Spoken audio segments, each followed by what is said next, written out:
Other interesting business news, you have Ikea. They actually changed their store layout and people are pissed. Now, it's one of those things where you don't always, you shouldn't always listen to the customer. And I say that because it reminds me, it's kind of reminiscent of Henry Ford back in the day.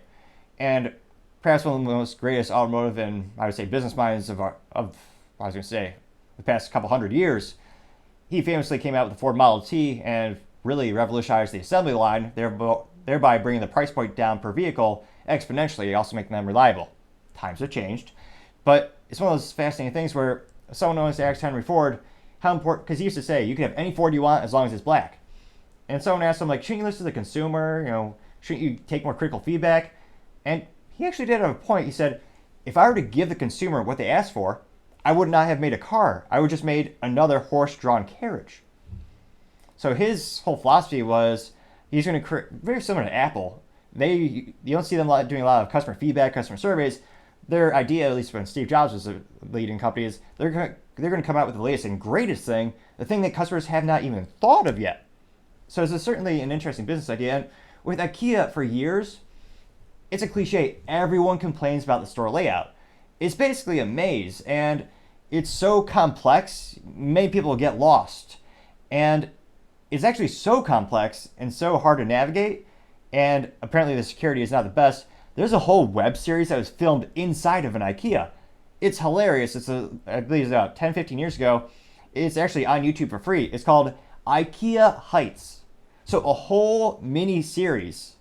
It was like a romantic drama, and these guys shot it, and there's just shot all in an IKEA. And because the place is so big and complex, IKEA never even knew. And IKEA later, subsequently, a couple years later, found out, and they actually joked like, you should have just asked us. We would have said you could do it. But that's how complex this is. You actually shoot a whole series for YouTube, and no one's going to know. And to me, that's kind of the charm of it. It's quirky, it's weird. Of course, it's famously Swedish. They got the horse meatballs. They've got all the quirky things you possibly want. The furniture that you can buy in assembly that'll last maybe 24 months. Now, personally, I like to make my own furniture that'll last, 100 years maybe? It's 100, the wood is already 150-year-old antique barn wood.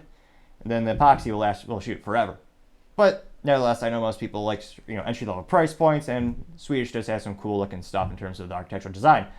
But for years, everyone said, hey, this is so complex, it's annoying. And IKEA made the mistake. They listened to the customer. So recently, IKEA has been opening up more stores in urban areas where inherently you're going to have less square footage because, it's higher density of people, land is more expensive. So for the same budget that you would normally have a giant store, you're going to have a smaller store with less square footage. Makes sense. So they thought, you know what? Everyone keeps telling us it's so complex. We're actually going to go out. We're going to make it streamlined.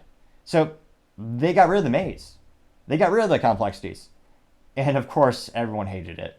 Now, they actually had interviews and surveys where customers said they wanted the, quote, guiding hand of store design, not what the chain believed was the freedom to pop in and out of the stores casually.